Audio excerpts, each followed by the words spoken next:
What's going on, guys? Good afternoon, and welcome to another edition of It's Football. It's football, goddammit, not soccer. Of course, I'm your host, Steve Silver, and of course, every single week between Tottenham Hotspur Football Club, Tottenham Till We Die, and of course, you're on Stateside Footy. Both Dermotron and I will be here every single week talking not just about the Premier League, but also football in general. The stories from around the globe that make this sport the beautiful game as it is.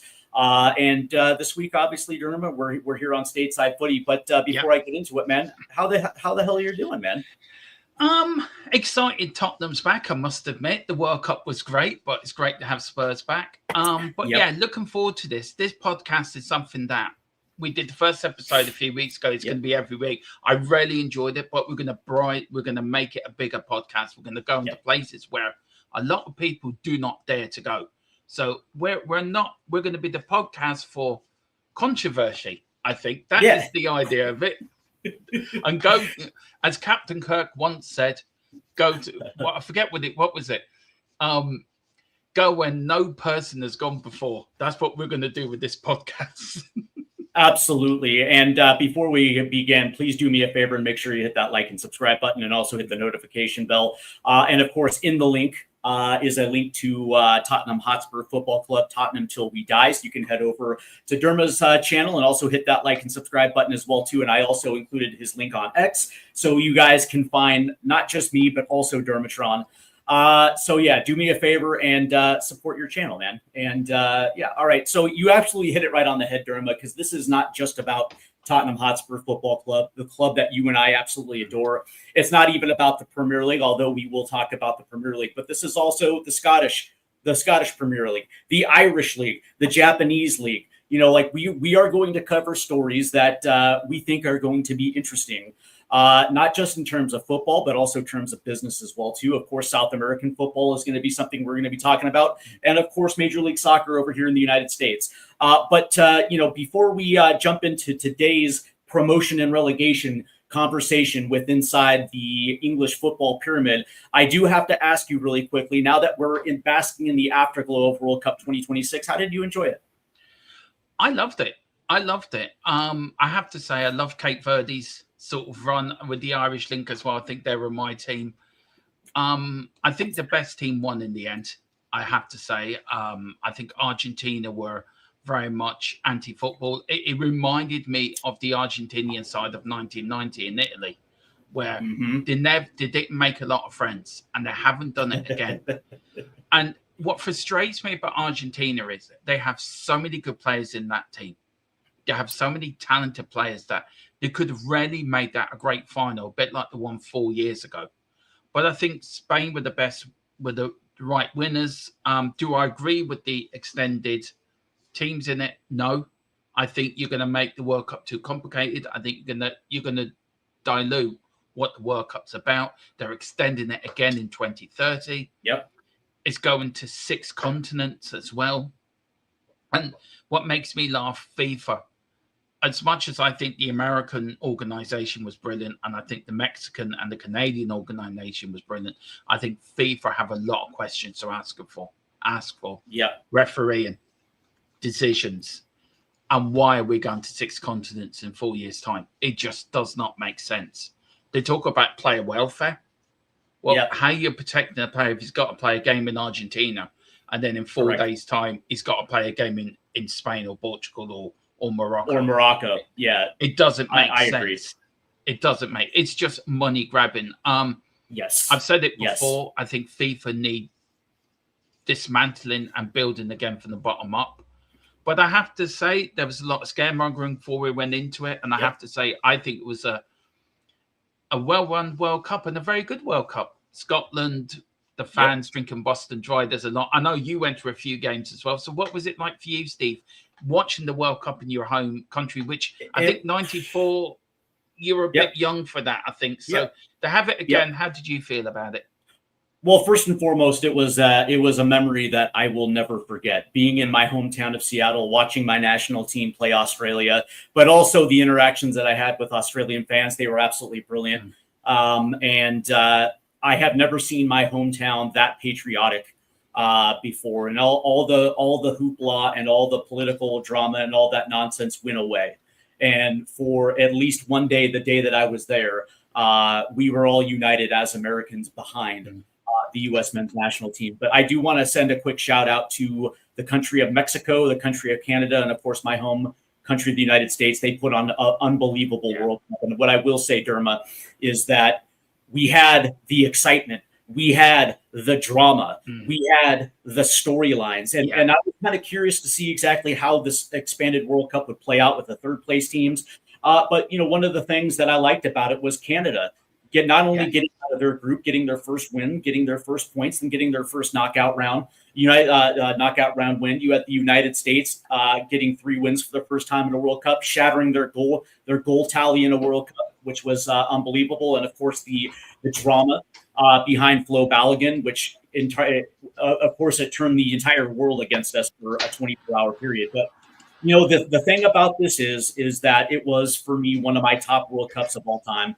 And of course, the memories of seeing the Dutch fans down in Dallas turning the entire city orange, or you see the Scots in the Tartan Army in Boston drinking it dry, or then you have the Norwegian fans doing the Norwegian row in the airport up the escalators, or the fans in Kansas City just adopting Algeria as their team, which was, I thought, was kind of amazing. But ultimately, I think you're right. I think football ended up winning.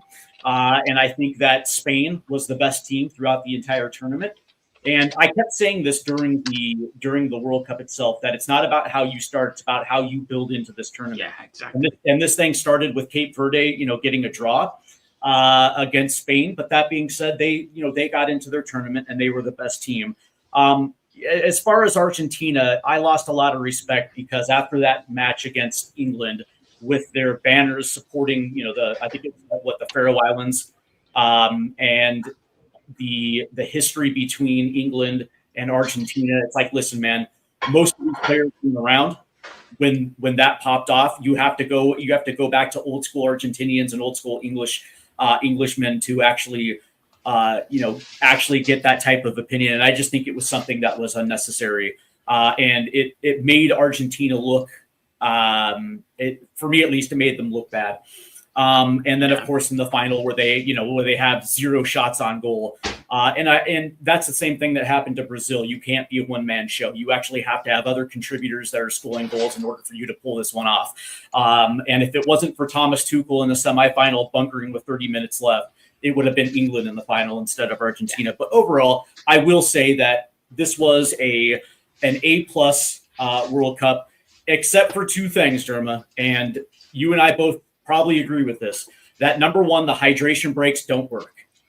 And the interesting thing that throughout the entire tournament, it might have been 15% of the games that were playing in extreme heat. The rest of them were in stadiums that had air conditioning, and there was just no need for hydration breaks. Yeah. The other thing is the halftime show, the Super Bowl-like halftime show for the final. It just doesn't work.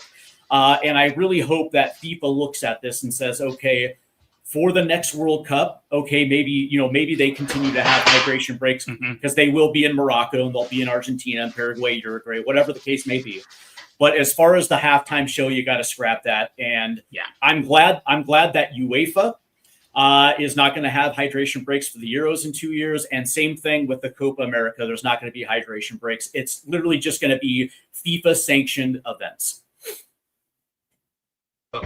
I agree. Look, just very quickly in Argentina and the Falklands thing at the end. Falkland Islands. There you go. I was around. I was only a young kid, but I do remember it happening. Maybe not as much, but I do remember it. And I get it. I understand that. I try not to go political, but it's a bit like if Ireland was to beat England at Wembley and us to bring up a banner saying Northern Ireland belongs to Ireland. It'll be the same sort of thing, if you know what I mean. But there's a time and place for it, Steve. And the World Cup's not a place for it. If you want to do that, then go through political channels. Do government to government. Don't bring it into football. And you are right. There are players there that just get behind this bandwagon. I get it. But I look at Romero. he plays in England. You look at McAllister, he plays in England. You look at other players that actually do play in the Premier League. Right. It doesn't do their reputations any good to have them linked with this. And again, FIFA has to be strong in this. FIFA states in their manifesto, states in their rules that no political slogan should be shown during, before, after matches. And again, nothing's done. Argentina have done this before. Correct. So when are FIFA going to grow a pair of balls and say to Argentina, right, you've done it before, we fined you. It doesn't work. You've done it again, and we've doubled the fine. It doesn't work. Right, this time, we're going to give you a suspended sentence. We're going to ban you from the next World Cup, but we're going to suspend it. And if you do it again, and you do, and the way they acted after the final with the punching and the kicking as well. Yep. If any more out of line behavior, you will be banned from the next World Cup. But FIFA don't have the balls to do that, Steve. And I feel, in my view, and that I'm not trying to go political. Again, I'm really not, but it's the only thing I can think in my head. If FIFA had a type of Donald Trump leader that wasn't scared to make the tough decisions and stand up to these bullies, I think FIFA would be better run than it is under this corrupt organization that's gone from Sepp Blatter to Infantino. It's been one corruption after another. And look, I'm not a big fan of Donald Trump, but I think he needs that type of character to take football and take FIFA screaming out of where it is at the moment. Maybe I'm wrong. Maybe people will disagree with me, but that's just how I see it, Steve. I'm sorry if I went the political route. So I no. You're perfectly fine. Wayne Bonner, what's going on? What's going on, Wayne? Good to see you in the chat today. He said politics has absolutely no place in football. FIFA won't do a damn thing. Bunch of pussies. Kick them out of the next World Cup, full stop, or they'll learn. So here's the thing. Number one, there has to be somebody that's going to challenge Infantino. The FIFA Board of Governors has to either dismiss Gianni Infantino because of what happened in the World Cup, and of course with the U.S. that should itself been on the grounds for dismissal. But that being said, you absolutely have to have the stones to be able to dismiss them and hold a new election where a new president will be put in place. But as far as Argentina goes, number one, something must have happened for you. He's going crazy over there. I'm sorry. I tell you very quickly, Steve. Sorry, my team I follow in GAA have not won an All Ireland since 1951, and we've just won our first All Ireland since 1951. I am congratulations. Buzzing. What? My father, by the way, was from Mayo. I'm buzzing. Sorry, Steve. No. Who's the team? Who's the team? Mayo, County Mayo have won the All Ireland for the all right. Well, congratulations. Yep, congratulations to Mayo, All Ireland champions. I love that. But also when it comes to Argentina, Derma, FIFA has to at least give them a 6-point to 9-point ban, where that is going to be unilaterally applied to even potential qualifying for the next World Cup or at Copa America. Like there should be some sort of, because it's not just the Falkland Island banner, but it's also the actions post World Cup where you've literally crashed out as far as I'm concerned. You rage quit after you absolutely were embarrassed in a final, and then all of a sudden you have players doing what they were doing. It is time for FIFA to say, hey, listen, I'm going to put you on a 9-point ban. And we're going to either apply this for Copa America in 2 years, or it's going to be World Cup qualifying in 3 years, right? Like there has to be some sort of message saying that, listen, man, it's all about sportsmanship, and this was not that. But of course, you're absolutely right. FIFA will absolutely not do that. They won't. And I tell you why they won't do it. A, because of the South American influence that's within FIFA. Correct. B, they don't want to pee off one of the host cities of the next World Cup. Correct. And C, do you know how much is FIFA in Argentina's pocket? Or the other way around. Well, and you bring up a very interesting point because they're one of the host nations next year, so there is no qualifying for them. So that being said, it has to be either retroactively put in place for Copa America, although then you have to get the South American Confederation on board with that, whether or not they're going to accept it, or it applies to the next World Cup. for the actions of this World Cup. But either way, it was, and I tend to agree here with Wayne Bonner, who says there's no place for weak or woke in football. Argentina have arrogance beyond belief. Fine and ban them. Let them learn. I don't necessarily agree with the ban, although there is precedent. There definitely is precedent for a ban on a World Cup, because in 1990, heading into that one, Mexico was banned from the 1990 World Cup because they fielded an overage player in a youth tournament. So if you're going to ban Mexico for doing that, you certainly can ban Argentina from the next World Cup. But you're absolutely right; they're a host nation. There's a lot of money switching hands here. So yeah, I 100% agree with that. And it's sad, isn't it, that football is so sort of controlled by money, Steve? Yeah, it really is, isn't it? And there is no place for it. But South American teams, if we can go into South American football for a little bit, if we can go that direction, South American's full of that, isn't it? You look at the hand of God in '86. I was watching a documentary the other night about Maradona. It said people do that in Argentinian football. It's a common thing. And you look at South American football as a whole, I would call it's like it's a bit hooliganized, if you know what I mean. Yeah. It's the only way I can describe 100%. It. 100% it is.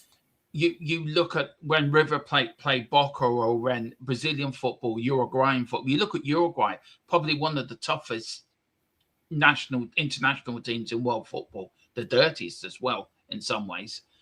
But it's always been like that, hasn't it? It's always been that sort of, we've got something to prove. We're going to beat you one way or the other. Either going to beat you on the pitch, or we're going to beat you after the game. And I think it has its beauty. It has its, people can fall in love with that. And there is a good side to South American football. You look at the great Brazilian sides of the past, you see the beautiful game. But there is an ugly side. And I think us as Europeans, we don't see that as much as probably you do, Steve. Being in America, I don't know if you get a lot of South American football on your networks. From time to time. Get it. Yeah, we don't get it in Europe. So you probably be more of a better judge. But I think, well, I do know that South American football is quite rife within the game in South America. I do know that Italy, Germany, and Belgium still have an ultra. They do still have ultras, right? The supporters groups that were, I guess you can say, part and parcel to what England had with the old school firms, right? The ICF and the Millwall, the Millwall firm, and of course you had the Manchester Red Army up there. But that is very prevalent in South American football, whether you're in Argentina, whether you're in Colombia, whether you're in Brazil. A lot of these teams in South America do have the ultra.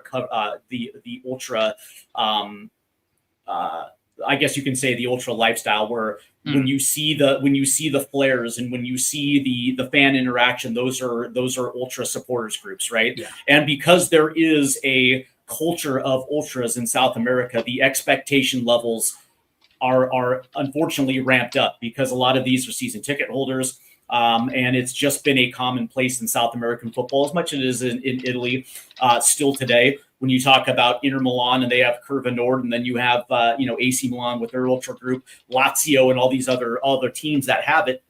Same thing in Germany and Belgium, where listen, it's that type of, I guess you can say, that type of mentality is very prevalent when it comes to their national teams. And I would like to say that it doesn't necessarily rub off on players, but that being said, it's like, I have seen the Mexican national team, when they are outgunned, they will resort to dirty tactics. I've seen Argentina resort to dirty tactics when they are outgunned. Same thing with Brazil. It's a very prevalent thing.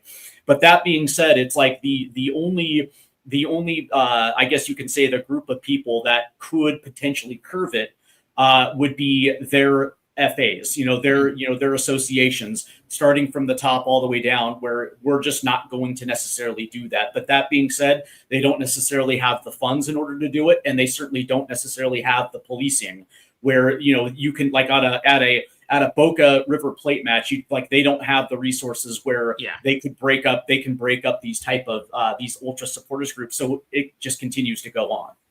It just is what it is. It is. And also these governing bodies probably don't have also probably slightly corrupt themselves in many ways. There's many corruptible in a lot of ways, people within these governing bodies. And if you look at what USA has done with the MLS and you look at the way they've structured it and the way they're doing it, it's a growing league, the MLS, but it's the way you do it right. It's the proper way of doing it, and you're learning and you're growing and you're gaining, you're learning from your mistakes, but you're also learning for what you did right. And it's a shame because some South American football, when played properly, is probably one of the most beautiful football you'll ever watch. You look at the Italian, you look at Argentina 86, you look at Brazil 82.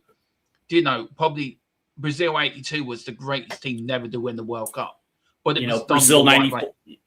Brazil 94. Yeah.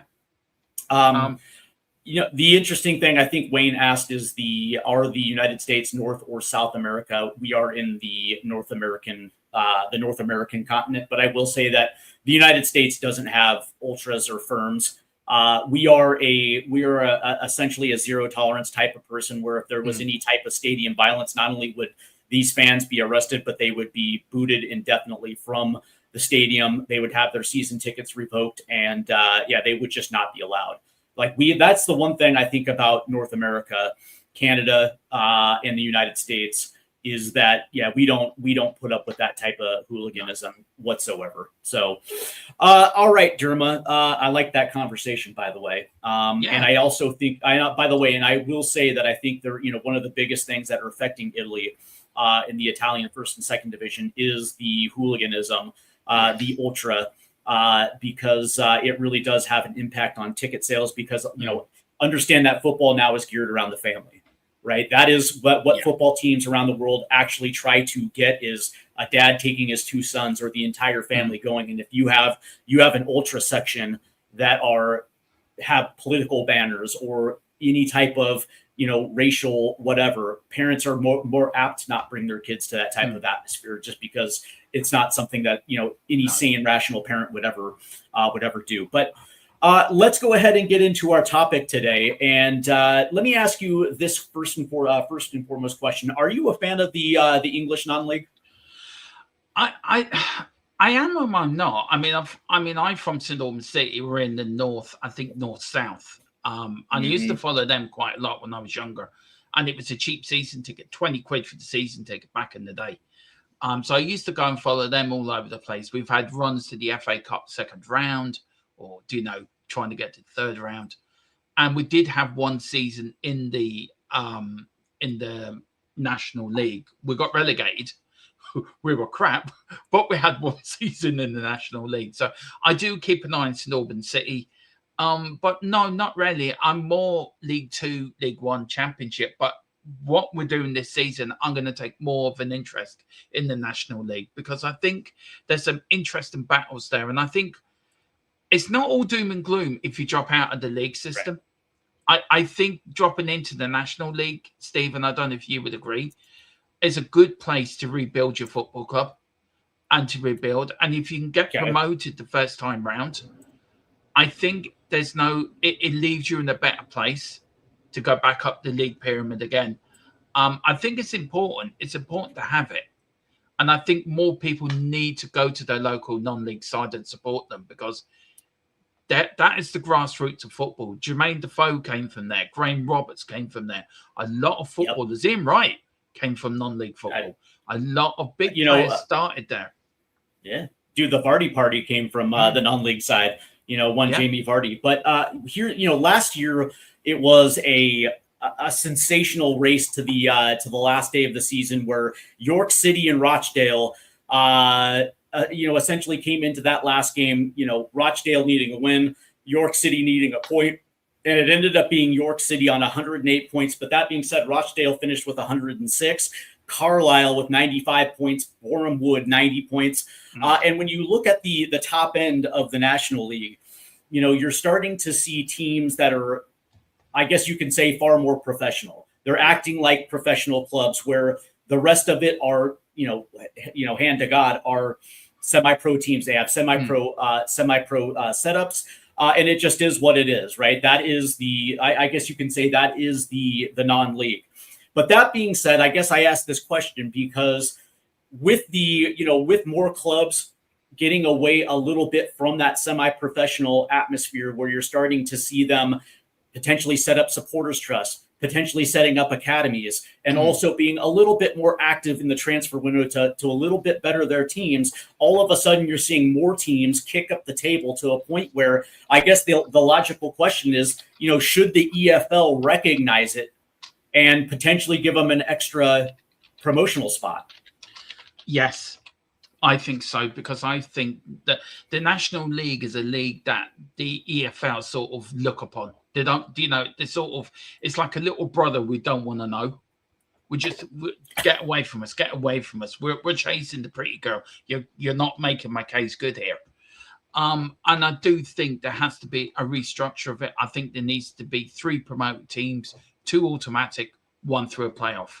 And I think that gives teams more hunger to actually make it more hope.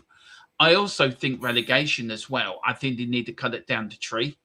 There's too many teams that would drop down. I think if you cut it to 3 relegation, 3 promotion, 3 relegation, and then restructure the North League, the South League as well, that you have the same structure in all the leagues going into the National League. I think the Premier League should do more as well. I think the money needs to filter down more between the divisions. I think also if they are going to set up this regulator of football, I think it has to be more regulated, that the money from the Premier League has to be more drifted down to non-league to help them clubs survive, because that's the bread and butter of football. You can be a league side, you've got cover, you've got the AFL can bail you out. Do you know what I mean? You've got some sort of status that if you get into trouble, I'm going to buy this League 2 side. But it's League 2. If a non-league side gets into trouble, there's no status there. I would just let that club go to the wall. It doesn't matter, because there's another one to take its place. And I do feel the EFL have to do more, and the Premier League have to do more, and the money has to drip down more as well. Give it a bigger slice of the pie. Oh, I agree with that. I agree with that wholeheartedly. That in the new I guess you can say the collective bargaining agreement, or the new agreement between the Premier League and the EFL, that money should not stop at League 2. It should at least go to the 5th and 6th divisions of the non-league. And I'll give you a good example, right? Last year, Crystal Palace lost to Macclesfield in the FA Cup, and it was it was the exact same thing when Manchester United lost to Grimsby Town. It was one of those type of moments, right? But Macclesfield is the type of team that has a plastic pitch, and part of their revenue is they rent out their pitch to local teams in the area, and it's how they actually generate revenue. But it is a team that doesn't necessarily have an academy, and it doesn't necessarily have the supporters trust and all these other things that are requirements to go up. Because if you remember back in the day, Derma, if you wanted to join the football league, you had to be elected into it, right? I think the most I guess you could say historic one was Oxford United, because back, I believe it was in the 60s, they were known by somebody. They were known as a borough team of Oxford. And so they were elected, but they were required to be a city club going by the name of Oxford. And there were certain stipulations they had, because when you go to the football league, Derma, you're not just another team, you're a shareholder, right? And these are things that EFL look at, right? So one of the things, like, for instance, if you're Macclesfield and you're trying to move up, you may or may not necessarily have the stadium requirements in order to get promotion, right? Because you have to have a certain amount of seats in order for you to generate that revenue. You also can't necessarily have that plastic pitch. It's required to have grass pitches. And so if you're Macclesfield, and understanding that in order for you to move up, there has to be an investment. a certain amount of money to get your stadium ready, to get your training ground ready. You have to redo the pitch. You have to set up a supporters trust. You have to set up an academy. And it's like, okay, well, is the juice worth the squeeze to get promoted? Because as of right now, they do a very good job of outside revenue, outside of match day revenue. And it's like, as an owner of one of those small clubs, you're kind of looking at it like, is it even worth us to show that type of ambition to move up when we're actually not only are we surviving in this low league, but we're also thriving as well too. And that's something that I look at when it comes to this, where it's like there are far more teams like Macclesfield that are thriving in the lower leagues, where they kind of look at promotion as something that potentially could potentially sink them. Where I do think that where the Premier League can actually step in and help them is if that solidarity payment goes down to the 5th and 6th divisions of English football, right? Where, maybe they're getting, every single year, those teams in the National League are getting an extra $2 million from the Premier League. And maybe it's $1 million down in, the North and South or whatever, if they restructure it. You get what I'm saying. But that being said, I don't necessarily know if this is an EFL problem or is it a National League problem, because they can, tomorrow they can turn around and get rid of the playoff and just have an automatic promotion. They can turn those 14 playoff into another automatic promotion spot if they really wanted to do that. But that being said, that's also another television driver for them, right? Having that playoff to get that second, right? And so from that standpoint, I don't necessarily know what the right answer is here. I think your mic is muted. There's a bit of noise in the background I didn't want to come across. I think it's the $64 million question, that's safe, to be fair. And I don't think, and nobody's got the answer for it, if I'm being honest. Everyone keeps passing the buck. It's his fault. It's his problem. He has to deal with it. I think the National League and the EFL have to sit down together in a room and find the right compromise that helps non-league football and it helps the NFL as well. I do think the EFL have to probably say to National League, right, we're going to take you under our umbrella, and probably construct it that way. So you're making it technically a 4th division. Yeah, you know what I mean. So I do. I think back in the day, see, I always grew up with 1st division, 2nd division, 3rd division, 4th division, then non-league. Now they've gone to Premier League, Championship, League 1 and League 2. I think they need to make the non-league, the Nations League, not Nations League, National League into a 4th division. Yeah. I rarely do. I think that solves the problem, because anything else down from that is not really going to affect it.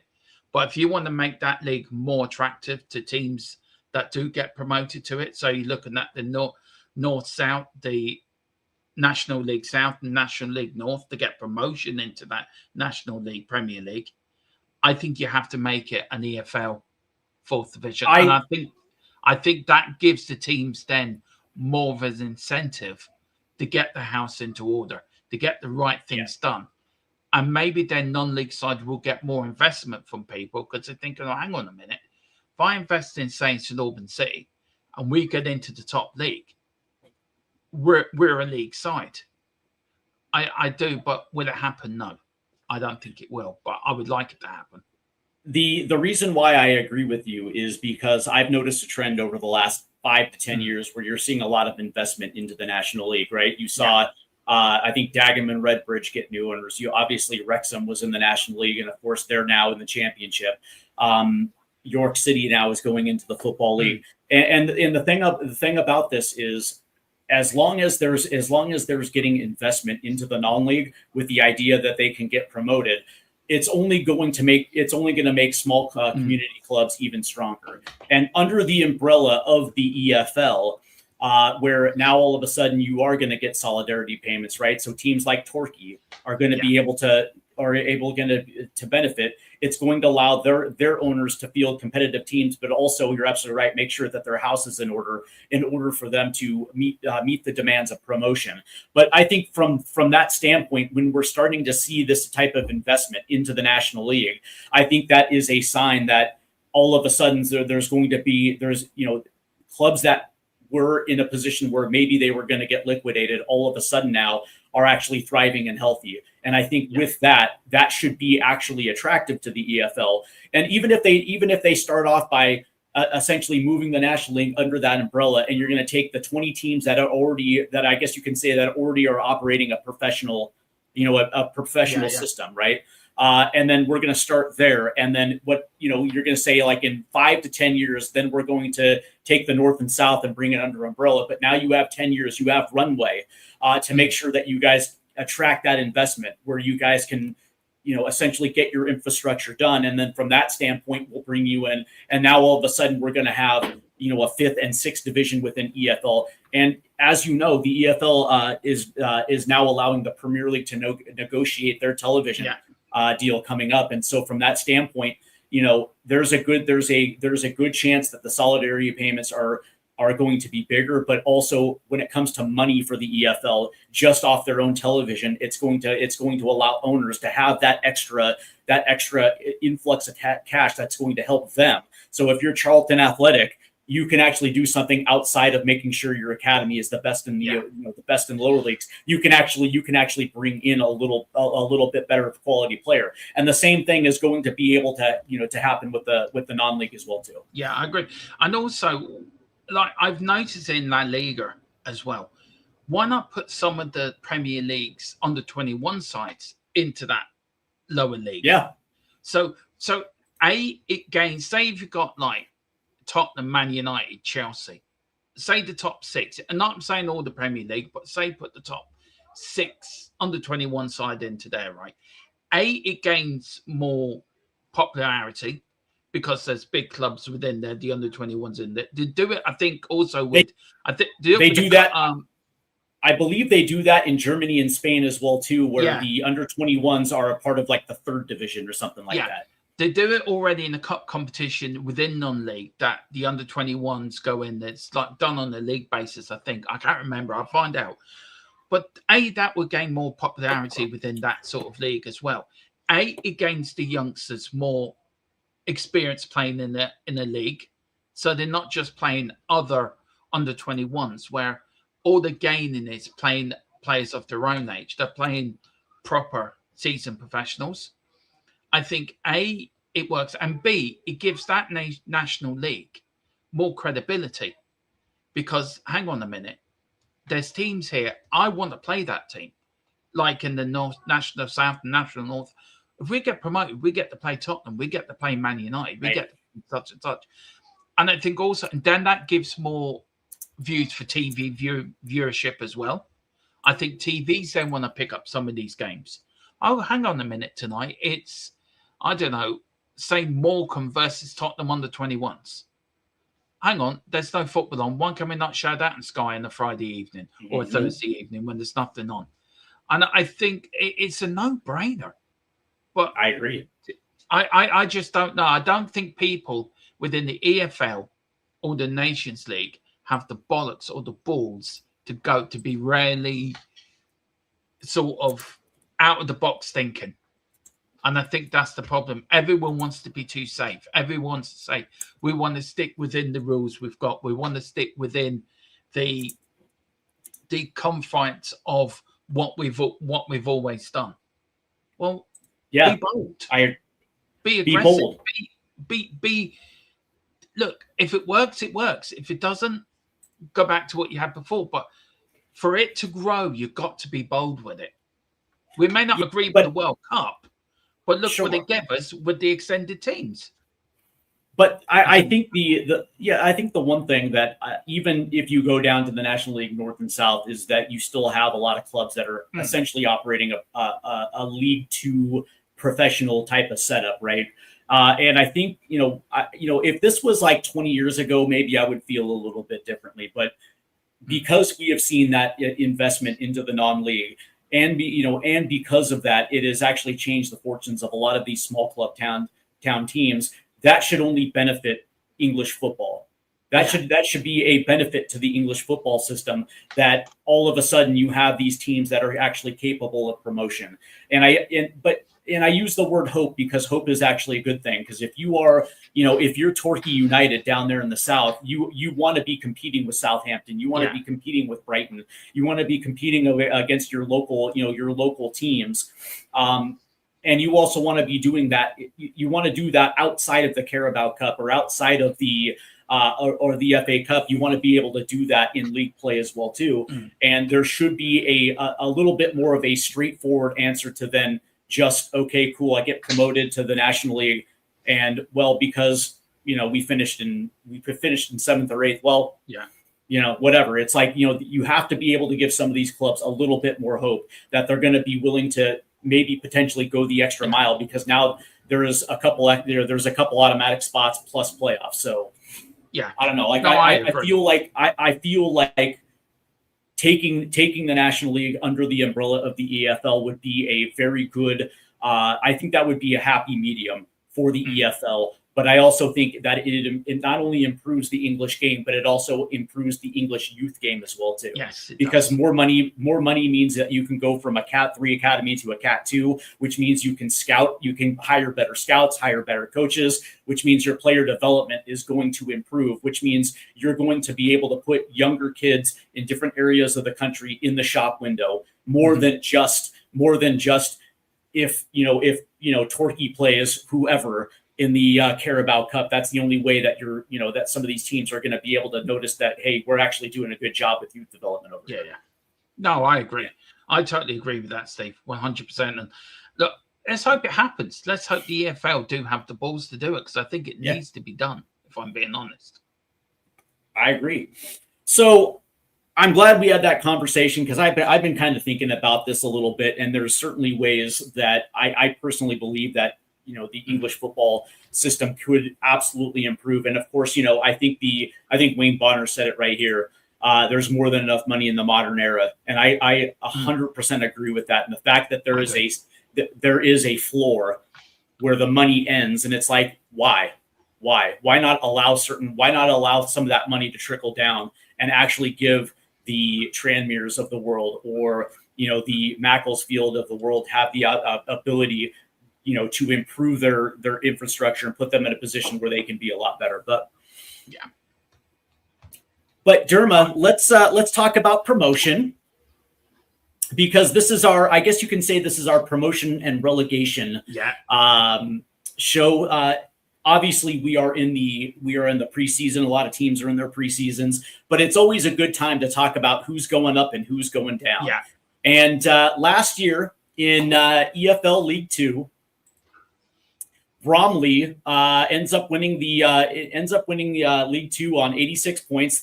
The Zombie Wimbledon MK Dons finished with 86 points. So those two are your automatic promotion. And Notts County, congratulations with Notts County. They ended up winning the playoffs, so they moved up to League 1. And it looks like Harrogate Town and Barrow finished essentially in the last two spots, and so it looks like they're dropping out of the league into the non-league. But that being said, I actually thought this was a very fun and competitive division. Now, granted, there's not a lot of my favorite teams that are going to be in League 2, but that being said, it's still a very competitive league. And I was actually happy to see Notts County move up. But that being said, when you look at this division for this year, and you look at it looks like Port Vale, Rotherham, and Northampton Town ends up going into it via relegation. How do you look at League 2 this season as far as who are your favorites to go up? And who do you think is going to end up going up via playoff? Look, looking at it, it was very competitive last year, wasn't it? It was interesting. I think all the League 2, League 1 and Championship were all competitive. I look at League 2 and you look at the likes of Oldham that were in the Premier League in 92, 93. I mean, how far are they fallen? I expect Barnet to be thereabouts. I expect probably Colchester United to be thereabouts. I do expect Salford to be up there. I do too. So I thought Salford were very unlucky not to gain promotion in the final, but look, it happens. Yep. So I think the top 3 to get automatic promotion will be Bristol Rovers, Barnet, Ooh. and Salford. My 3. Ooh, that's interesting. Because I thought Cambridge United had a pretty solid season last year. They finished in the playoff spots. And from everything that I've seen, it doesn't look like they had a lot of outgoings this offseason. It looks like they're going to bring back, I guess you can say, the spine of the team that allowed them to get 82 points last year. And so Cambridge, for me, I would hope that Cambridge is going to be able to, I guess you could say, keep that momentum. But I 100% agree with you on Salford City. And I got to be honest, so that was a little bit of a surprise for me. Yeah.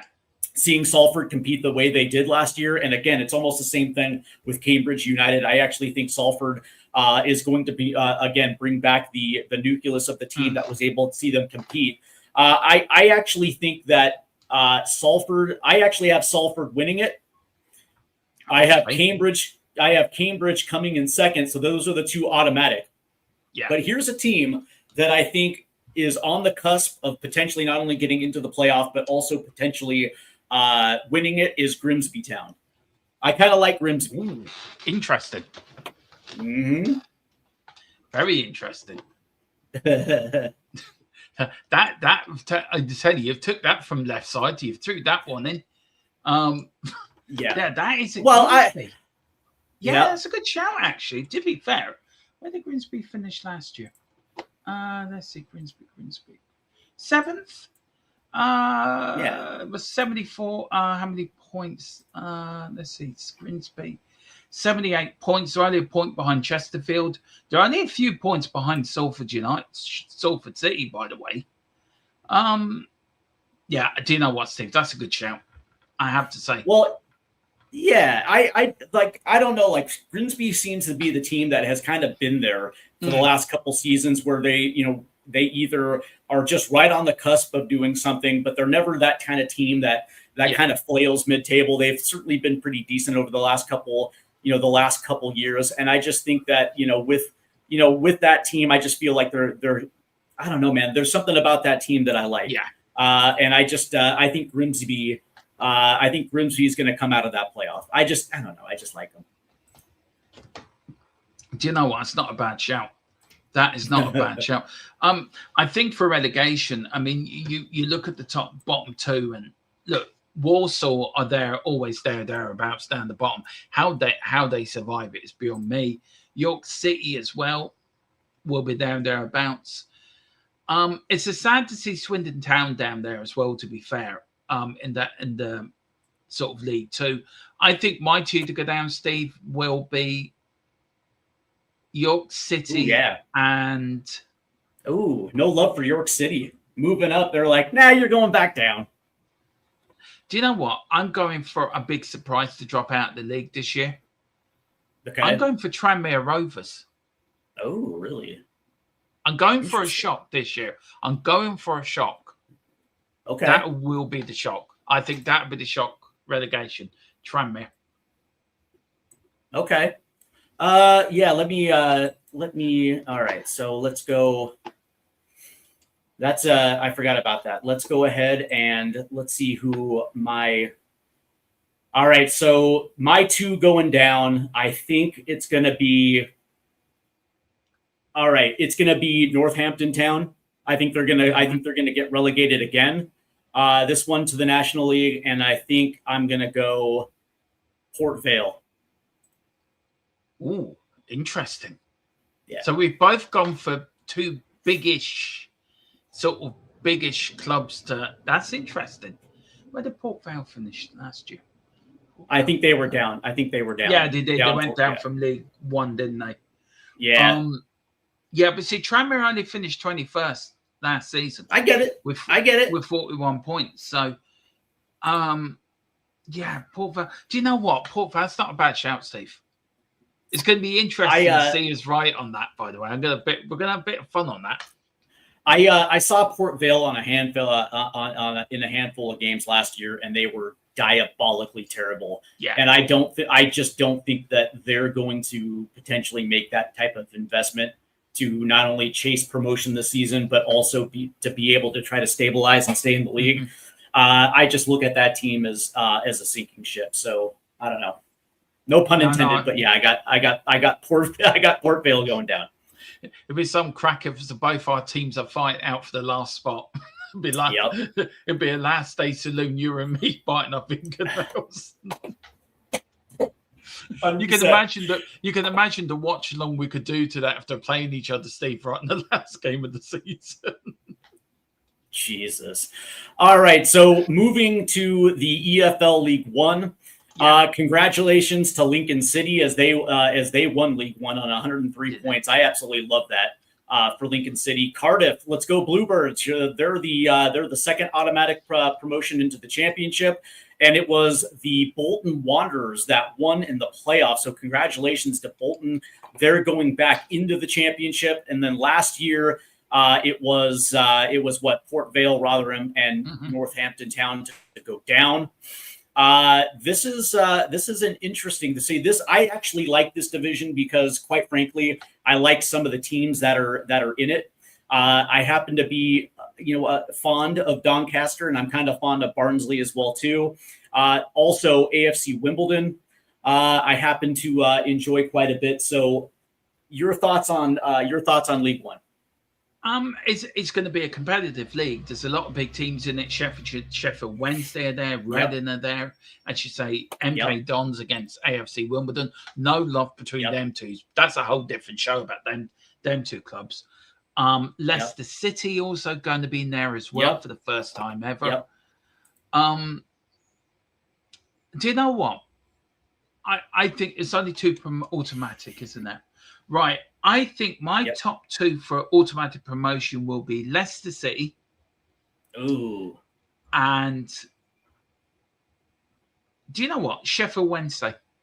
I tell you, my stepfather was from Sheffield. He was a Sheffield Wednesday fan, so I always look out for them. Sheffield Wednesday and the team to go out via the playoffs. I'm doing the team that's close to my heart. I've been there, used to live near there as a kid. Luton Town. I think Luton are going to go up via the playoffs. Town. Okay. See, I see things a little bit differently because number one, I have zero faith in Leicester City. This is a sinking ship. Yeah. And one of the things that I don't like about Leicester City is the fact that on top of their wage bill that still has to be slashed. What's going to be left is going to be a team that I just do not see working even at the EFL League One level. I think that this is going to get worse for Leicester before it's going to get better. And also understand that on top of all of that, they have they built that training ground that it has like a hotel. From everything that I read, it's going to take them at least 50, anywhere between 50 million and 100 million just to even serve. So they're going to have to close certain aspects of that training ground. That is also on top of the academy that they have to service as well too, because when they built the training ground, it went from a Cat 2 to a Cat 1 academy. And so for me, the biggest problem that I have with it, on top of the fact that their team is going to be slashed, me personally, I don't think that they have the people in charge that are going to make calm, rational decisions when it comes to the well-being. Again, I still think this is going to get far worse before it gets better. Maybe. Now, I like the idea of Sheffield Wednesday, but I guess the question that I have for you regarding Sheffield Wednesday is, number one, how is this team going to react coming out of administration? Because last year, not only did they have the points deduction, but they also had to slash their roster to essentially the bare bones. And in order to bring players in, they had to get approval from the EFL. And listen, they just had one of the worst seasons in their history. And so I guess the only question that I have is, number one, are they going to be off the transfer ban? Number two, do they have the people in place that are going to be able to build a team that's going to be capable of promotion? And also, number three, are they going to have the right manager in place in order to, I guess, rally the troops around for them to come right back up? I think this is like a 2-year to 3-year thing. Yeah. Now, Can I sit here and confidently say that Sheffield Wednesday can consolidate and hang in EFL League One for a year, possibly two? Sure. But, to challenge for automatic, I guess those are the questions that I have for you. Like, are you a believer in Sheffield Wednesday coming out of administration? Yeah, I am, because I think the way they handled themselves last year, and look, it was very traumatic what they went through. Absolutely traumatic. But look at the way the players acted. You look at the way the manager acted. You look at the way the fans acted. It was like all together. And they had that sort of belief, look, what's going to happen is going to happen. We're going to come back stronger. And I just feel with them now, the things are in the right place. Things have been put into place that's going to move this club forward. It's too big of a club to stay in League One. It's too big of a football club to be there. And maybe I'm being a bit delusional because I have a soft spot for Sheffield Wednesday anyway. But I just feel that football has a way of rewarding you. The football gods reward you in a way that if you go through so much heartache, the next season it rewards you. Now, they may go up through the playoffs, or as you say, they may not go up through there, and they may stay in League One for one season to go for a push for the next season. I just think with the amount of rebuilding that's being done there at the moment, for the amount of things that are put into place, the players that have already been there, that were part of the relegation, have the determination to put things right. They got the fan base. I mean, Hillsborough's going to be rocking. And I don't care what anyone says. Sheffield Wednesday is going to be a massive draw wherever they go. Yeah, they're going to bring the numbers. So out of the two, out of Leicester and Sheffield Wednesday, I think Sheffield Wednesday are slightly ahead because they have a new owner, as Wayne says. I think they've got things in place now ready to move forward. And I think they're ahead of the curve when it comes to Leicester. I think Leicester still have to go through that pain. That I 100% agree with. If you're asking me which team is capable of going right back up, even though I don't think both will, I would easily say Sheffield Wednesday. I just think that I think it's going to be a little bit easier to rebuild Wednesday than it is Leicester. Yeah, it is. I agree. So can I change my team who's going to go up now? Yeah, go ahead. I still think Sheffield Wednesday. I'm sticking my neck on the line for that. They will get promotion. I'm just looking at it, and I forgot about Leicester City and its problems, by the way. I thought they were more ahead of the curve than they were. I've just looked it up. They're not. So do you know what? I don't know about you, Steve. I'm looking at it, right? And I don't know what it is, but do you know what? Luton Town keeps. I'm going for Luton Town for promotion, automatic promotion. Okay. Because of the way the football club is now. B, they got that new stadium coming in the next couple of years as well, it looks fantastic, by the way. I think Sheffield Wednesday, Luton Town, and I'm going for a dark horse. I'm going for Doncaster Rovers. Before they close down Kenilworth Road, I have to get over there and see a match there at Kenilworth you do. Road. It's the most unique. I've been there, Steve. Yeah. I walked through somebody's house to get your seats. If that was me, I would have had bacon butties. I would have cups of tea. I'd be making so much merchandise. I'd be flogging rakes of stuff. Well, honestly, see, that's when you talk about community clubs, you talk about small town clubs. That is the epitome of that, right? It's literally right in the middle of a housing area. But my automatic promotion, I think I'm going to go with Oxford United. I think of the three that dropped, I think Oxford probably has the best chance of going right back up to the championship. I kind of like them. My other automatic promotion, I'm going to go with, I think I'm going to go with Stockport County. I don't know, man. There's something about Stockport County that I've always liked. And last year, they finished in the playoffs last year. I don't think they had me personally, I don't think they had enough.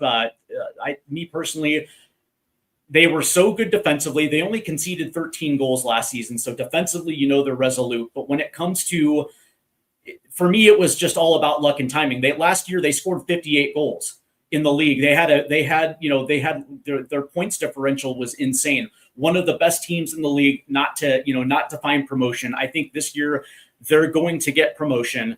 So I got Oxford and I got Stockport County. And here's the thing. When it comes to dark horse promotion, I think you will see Luton Town in the playoffs. I think you're going to see Blackpool will get into the playoffs. I think Donny will get into the playoffs as well, too. And maybe this is where I'll say Sheffield Wednesday potentially gets themselves into a playoff. But I think for me, the dark horse in this one, believe it or not, going up to the Premier League, I think it's going to be Blackpool going up. And last year, Blackpool, I think they finished 13th last year. I get it. When you look at their goal differential, they had a negative 11 last year, and so from that standpoint, yeah, it wasn't really all that great. But I don't know, man. Maybe you think I'm insane, but I'm going with Blackpool. Blackpool in the playoffs. Do you know what? That's not a bad shout, actually. It is not a bad shout, Steve. I mean, you look at Blackpool. Hang on, let's look at Blackpool. It seems like every 5 years, Blackpool has that run where they get themselves promoted. Yeah. Now that also means they're going to get relegated right away as well too. But I don't know. Like I think the timing is right for a Blackpool promotion. I mean, you look at the top 5 or top 6 last year, right? You had Lincoln, Cardiff, who went up, we know. Then you had Stockport, Bradford, Bolton, Stevenage, and Luton. Mm-hmm. All within a couple of points of each other, even down to Plymouth. Right. 4 points between there and Bradford. Do you know what? That's not a bad shout. That is not a bad shout. I think Blackpool were 13 to 15 points off the playoff spots last year. It's not going to be that big of a difficulty. And as you say, football is the equalizer. And as we saw last year with Hull City getting into the Premier League, that is obviously the epitome of football working its miracle. But who do you got going out of League One? Ooh, that's gonna right. Because I changed my mind about Leicester City, and the arguments you made were very good, very persuasive, by the way. Mm-hmm. You made me change my mind because and the more I've looked into it now, what Sheffield, Leicester City, I think they're going to be thereabouts down there, as bad as they are. Mm-hmm. Also, there's 4 teams to go down. Wigan for me will be down there. Okay. So my 4, Wigan. Yeah. So my 4 are going for Mansfield Town. Okay. Notts County. Okay. Wigan. Ooh. And Peterborough United. Okay.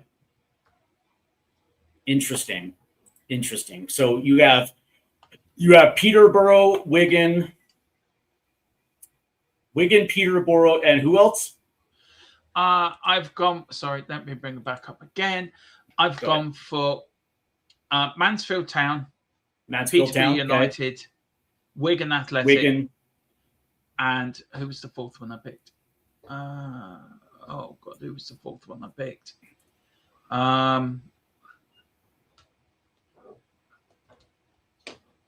Oh God! Ooh. Oh, who was the 4th I picked? Hang on. So Wigan. Oh God! Even I forget now. Wigan, Peterborough. Hang on, I've got to start again. Right, Peterborough United, Wigan Athletic, Plymouth Argyle. That was it. Yeah, and Plymouth the 4th Argyle. one, Okay.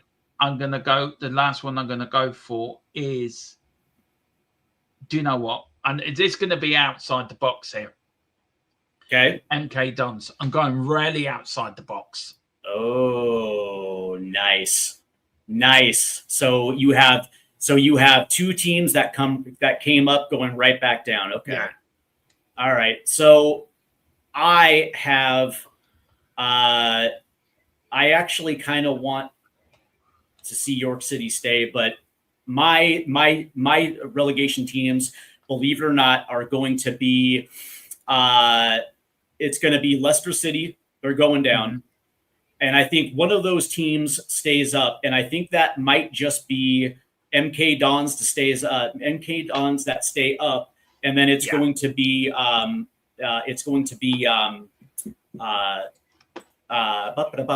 think it's York City is in League Two. So I think it's going to be who are the teams that so it's going to be one of the promotion teams that are going down along with Leicester City.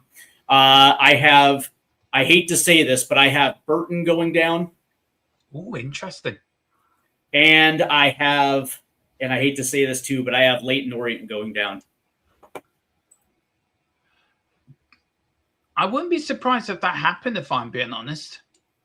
Yeah. I mean, you look at last year, Leyton Orient did finish 20th, by the way. And just outside that, I mean, they finished on 52 points. Exeter on 49. 10 points between Port Vale and themselves. That's not a bad shout, Steve. That's not a bad shout, bud. Yeah, I saw a lot of Leyton last year. That team did not, I think that team literally just kind of survived by the seat of their pants. They finished 3 points above the drop last year. It wouldn't surprise me if AFC Wimbledon was again in a relegation scrap, but I think Wimbledon will stay up. I don't think Wimbledon has enough to finish into the top 10. But the interesting thing about Mansfield Town, who was one of your selections last year, they finished on 65 points, which is actually quite good for Mansfield Town. But you're talking like a 12, 13 point drop off this season, which wouldn't surprise me. It wouldn't surprise me. There must be something about Mansfield Town you don't like, but I'm not saying. Oh, no, come on, put it out there. Put it out there, Dermotron. Go ahead and say it. I just never liked them. I just never liked Mansfield. I did work in it once. I didn't like the town. I didn't like the people. No disrespect to people from Mansfield. I just didn't like it. So, yeah. You've always been my team I want to see relegated. So, fair enough.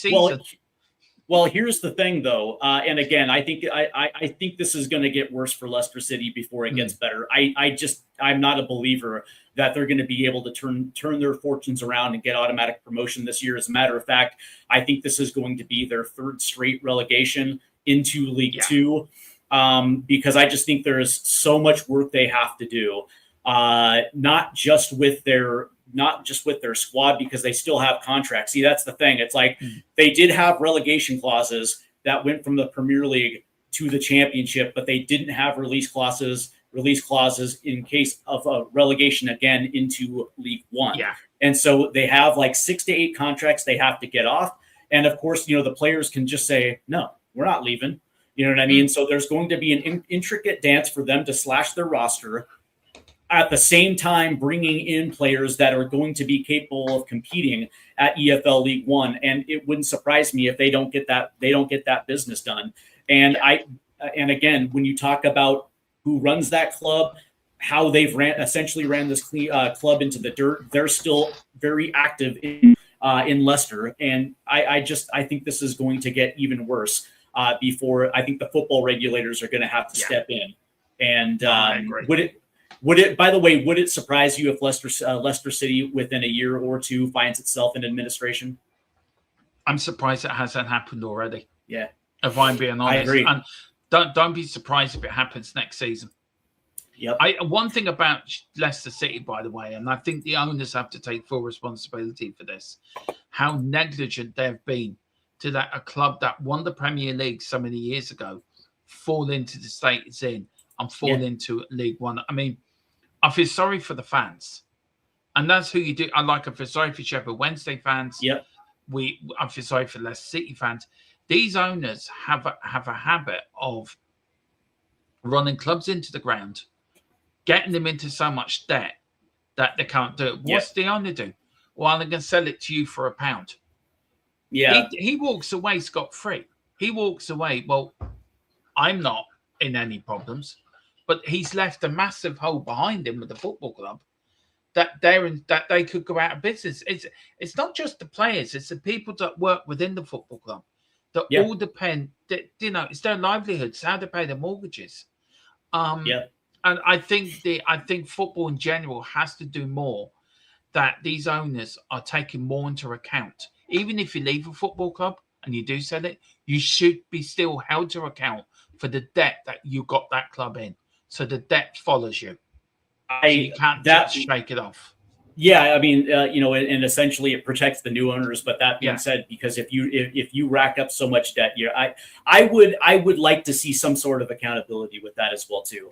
But Yeah. like it's a sad story for Leicester City because their owner dies in a helicopter crash, and his son, who is not a businessman, takes over the club. And essentially, what they were doing was, King Power, which is like a Thai, I guess you can say a duty free type of chain that are in airports in Thailand. Before the pandemic, I mean, one was essentially feeding the other. And then what ended up happening was because of the pandemic,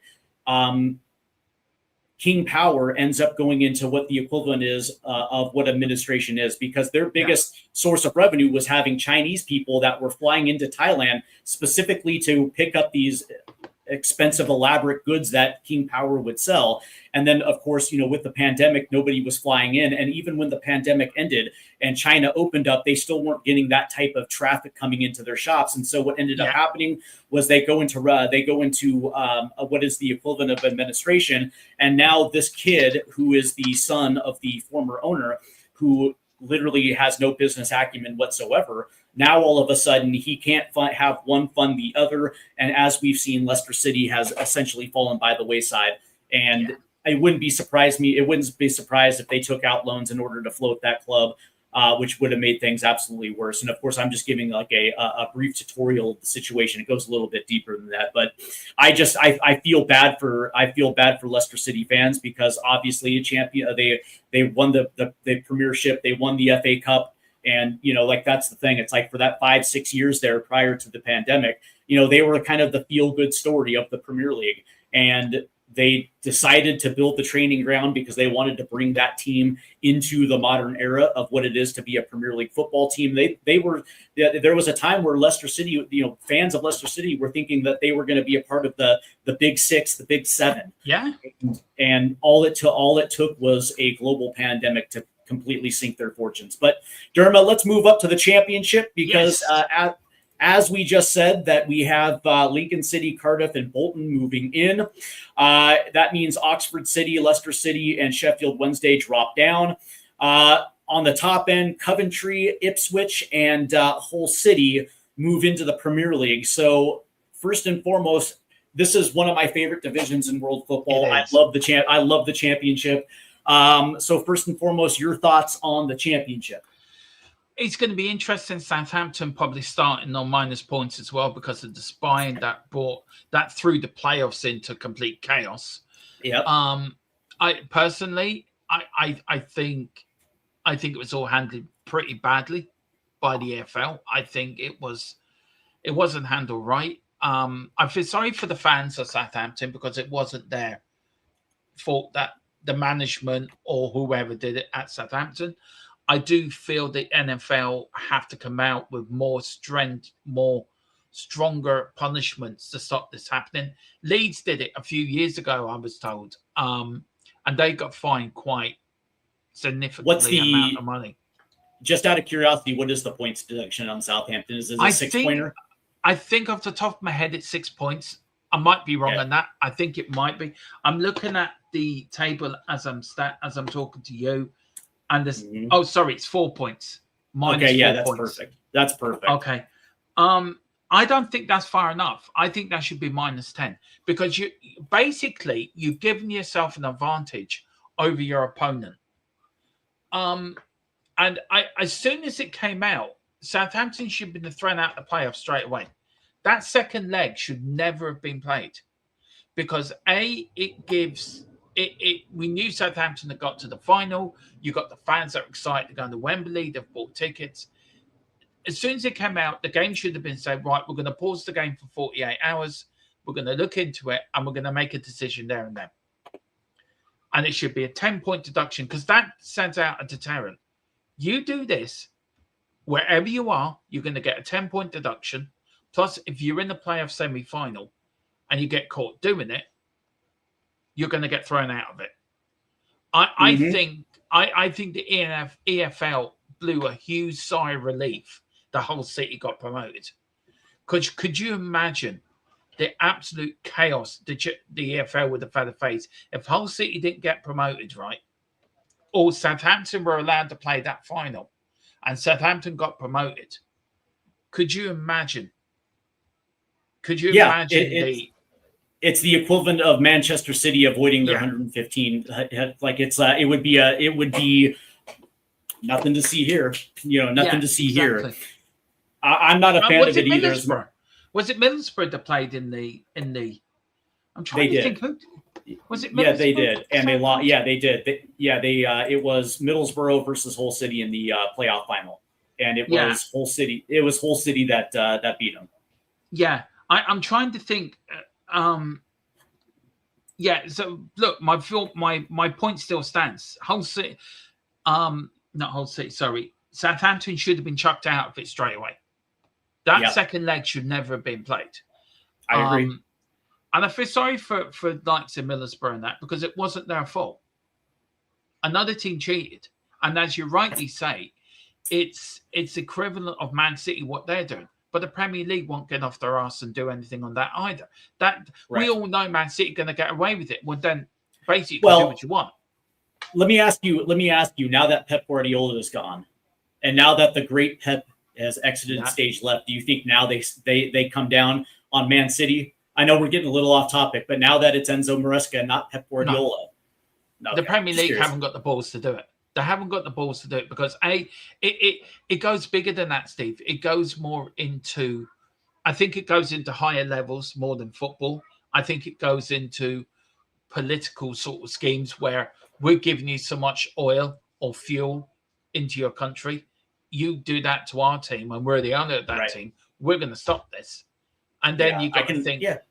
I know it's cynical, but it's probably the fact that it's going to happen. And I know we're getting off topic, but that you're 100% right. There's a reason why the Premier League are dragging their feet is because of the socio-political aspects that go along with it, with the Saudi ownership and the import and the exporting numbers that England get from the Saudis. And the last thing you want to do is ruffle feathers there. But here's the thing. Wayne Bonner says something interesting, and he says 4 points that's weak. Southampton should have been fined heavily and docked. Here's the thing. If you're going to hand Sheffield Wednesday a 12-point deduction that completely sunk their season, put them on a transfer ban, and essentially, make sure that their relegation is 100% secure, the same should apply.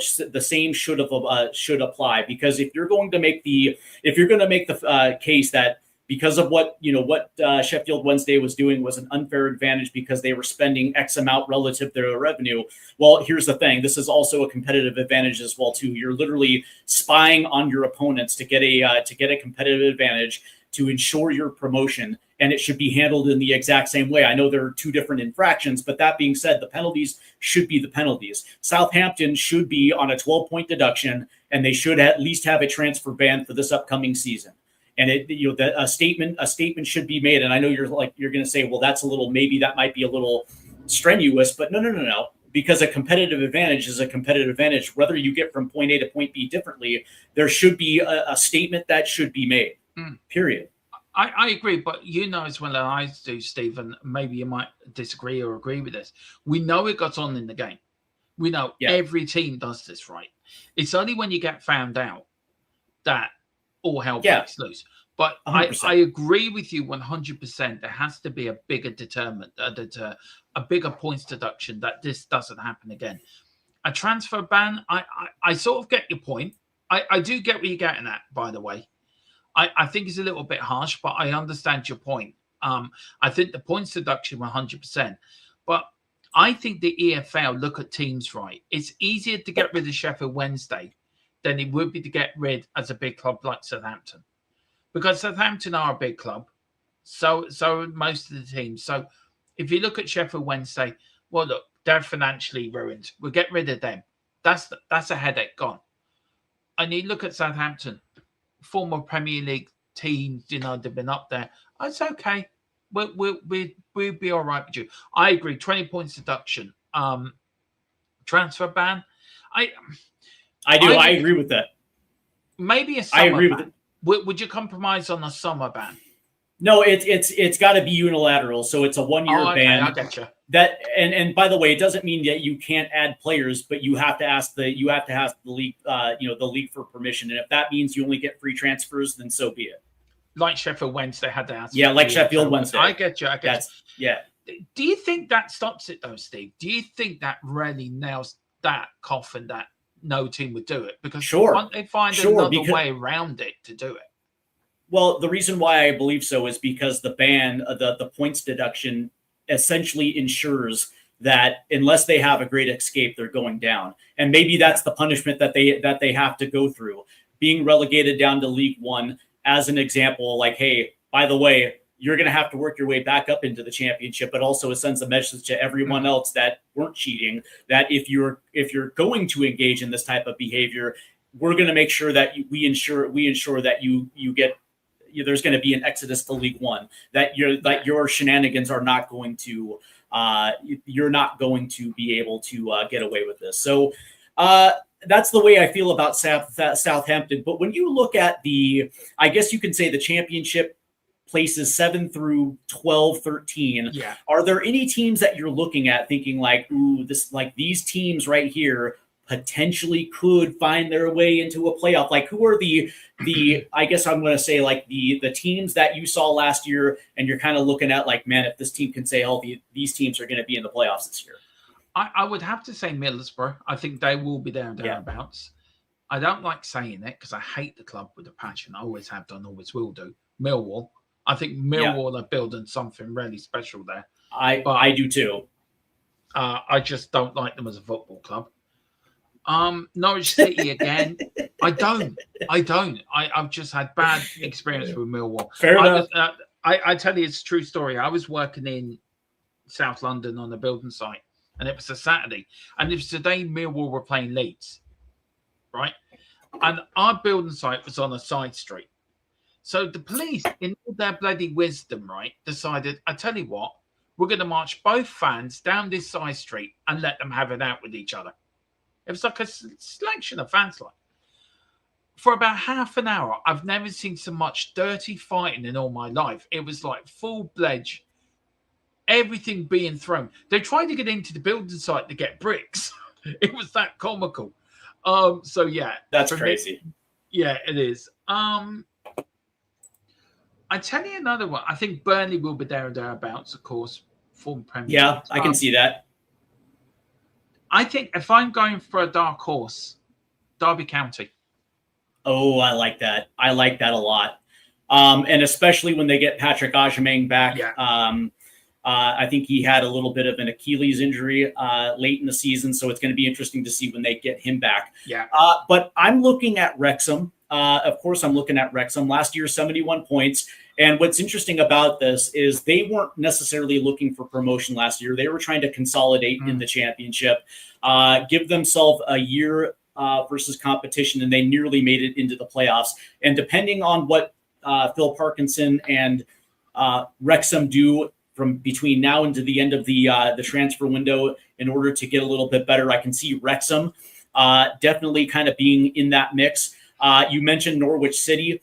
And of course, Norwich City last year had a terrible start to the season. They replaced their manager, and all of a sudden they get a few key transfers in the January window, and they get back into the top 10. And so, me personally, I've always kind of been fond a little bit of the Canaries, and so I definitely think they're going to be there. I think Derby County, that was a very good shout right there. 100%. They finished last year on 69 points, and I thought they looked really good during stretches last year.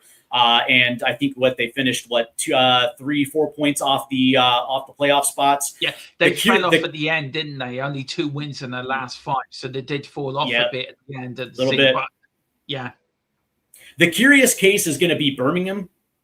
Yeah, that's going to be that's going to be the curious, and of course, I think they're under American ownership, and I think Tom Brady is a part of that ownership group. So I would probably assume that Birmingham are going to be active. The other one is Swansea City. I'm curious to see what Swansea does. They finished the season pretty strong, 3 wins in their last 5. Sheffield United, 3 of their last 5 as well too, finished on 60 points. The Blades are a type of team that I kind of look at and I'm like, man, like, they weren't necessarily too far away from the Premier League. I think they were in the Premier League 3-4 years ago. So yeah. It's interesting about them as well too. And also, and I know this is going to sound funny, but also Blackburn Rovers. I've always been fond of Blackburn, and granted, this isn't the Jack Walker era anymore. I understand that, but the interesting thing about it is I'm just waiting for Blackburn to get their shit in gear and actually at least kick up this table to at least make themselves competitive enough where maybe we can even start talking about the playoffs. But I'm curious. I'm curious about Birmingham, and I'm really curious about potentially Sheffield United. But outside of that, I think it's like those teams that are going to be on the outside looking in very, very closely are probably going to be Wrexham, Derby County, and Norwich City. Yeah, I mean, I agree with you with Wrexham. If you look at Wrexham's end of the season, 3 wins, 2 defeats, and a draw. I do know what? Blackburn's not a bad shout because they only lost 2 of the last 5. West Brom as well only lost 1 of the last 5 as well. They sort of rebounded a little bit. Birmingham City, for me, unbeaten, Steve. 3 wins and 2 draws at the end of last season. I think anywhere from 10th upwards, I think it's going to be interesting because there's a lot of teams that can take points off each other. So like Middlesbrough would taking points off Burnley would take points off wherever. And then you've got other teams, little teams, dark horses like Bristol City, Bolton Wanderers as well, Lincoln City as well, Swansea, Watford.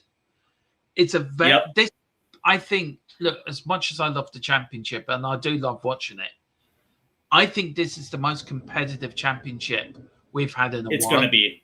I cannot tell you, and this is me being honest, I cannot sit here and give you my top 3 because anyone out the top 12, I think, can get promoted or win the league. Well, I will be, but unfortunately, I'm going to be asking you in just a few seconds. Wayne Bonner says West Brom is going to be his dark horse, and that's a pretty good shout as well too. I've been waiting for West Brom to actually turn the corner. He also says Wrexham will finish top 2 this season, miles ahead of 3rd, not far behind 1st, and that wouldn't surprise me at all. And he says his the real dark horse for him, and yes, he has a serious spot for them, is QPR. Yeah, I would think it would be awesome if QPR grabbed a promotion this year. I would love QPR back in the Premier League. I really would. If you told me that it was going to be Derby County and QPR, I think I would be happy. But all right, so let's go ahead and get into it. First and foremost, let's start with our relegation first, and then we'll finish with our promotion. Right, relegation for me, the 3 to go down will be, oh God.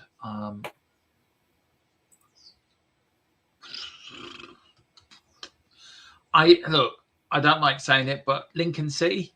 Yep. Portsmouth. Ooh, Pompey. No love for Pompey.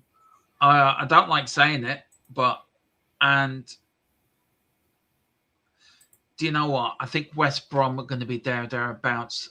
Ooh.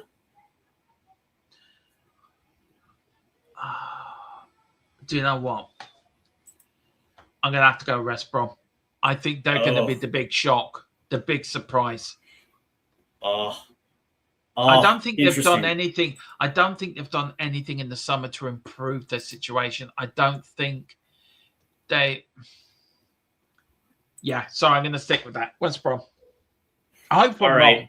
I hope I'm wrong.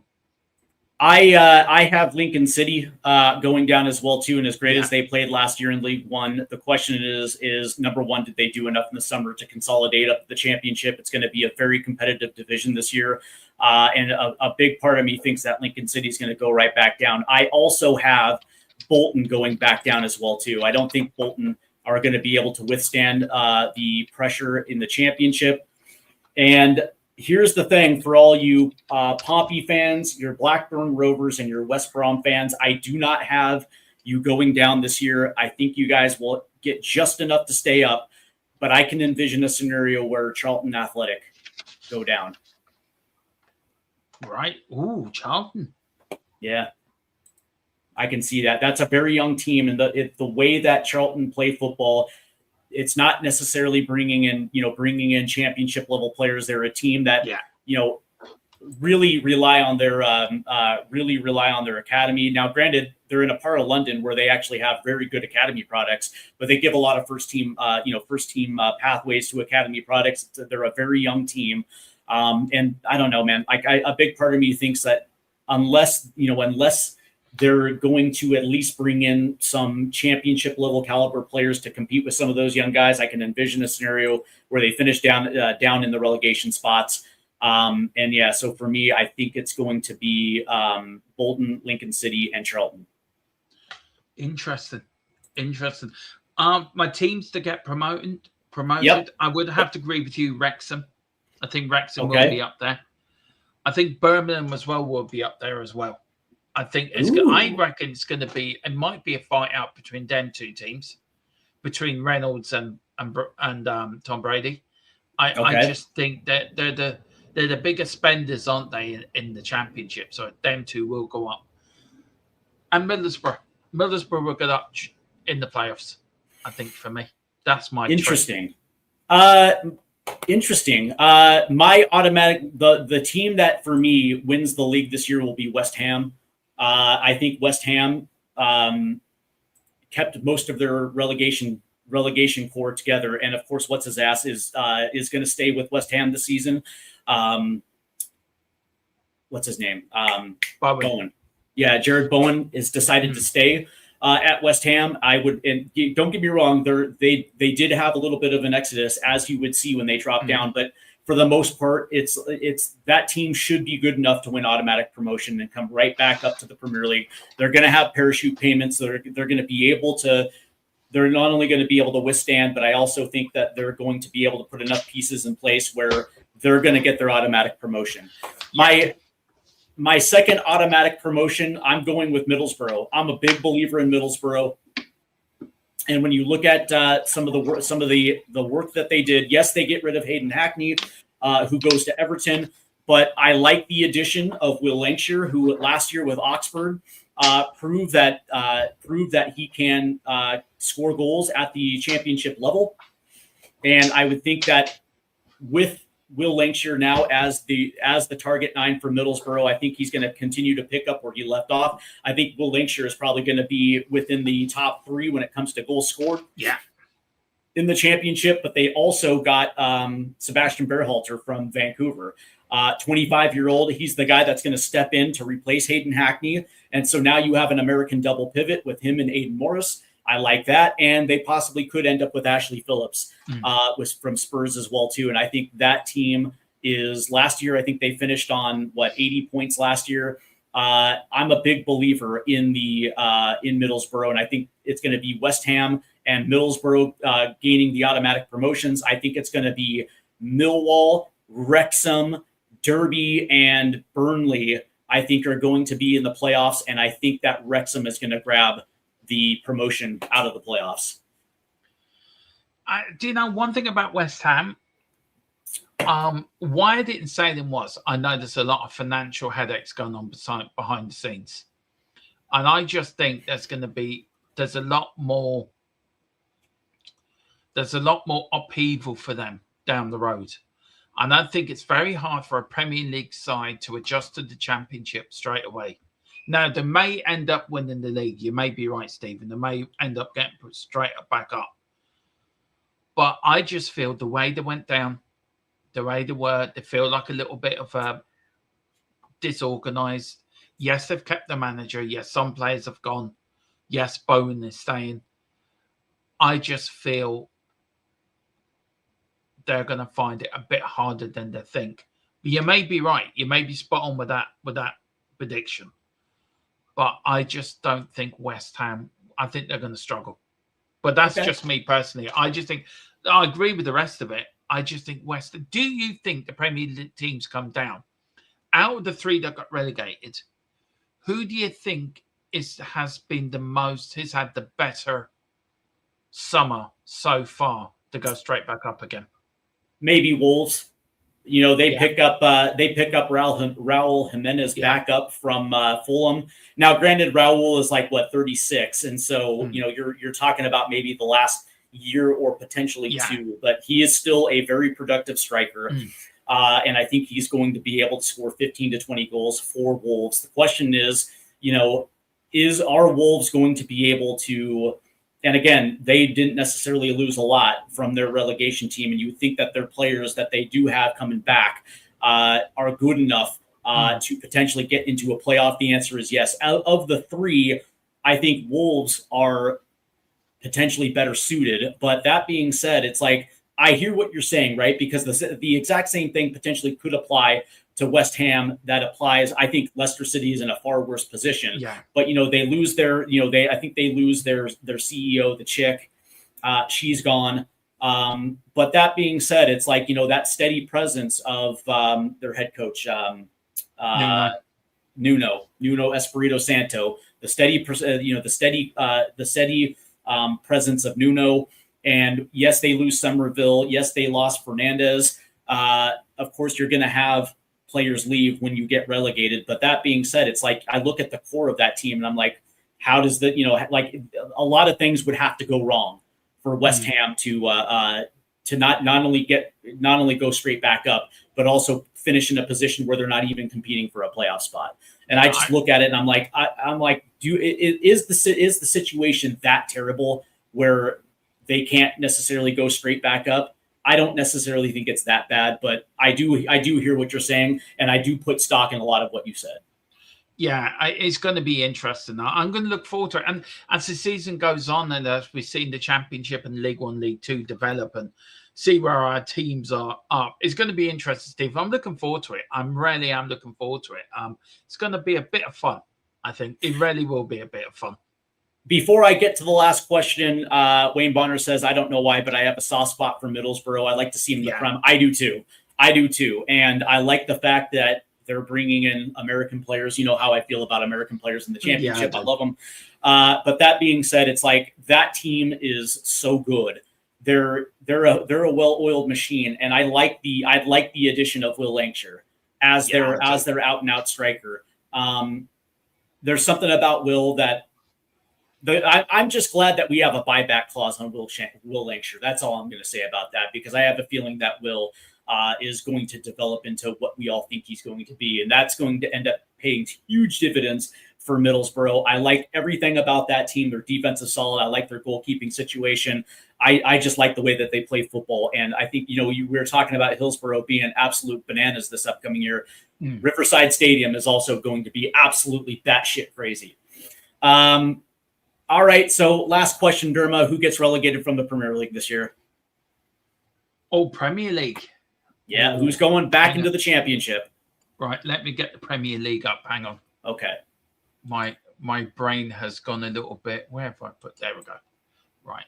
Okay. Let me go there. Let me go to the table.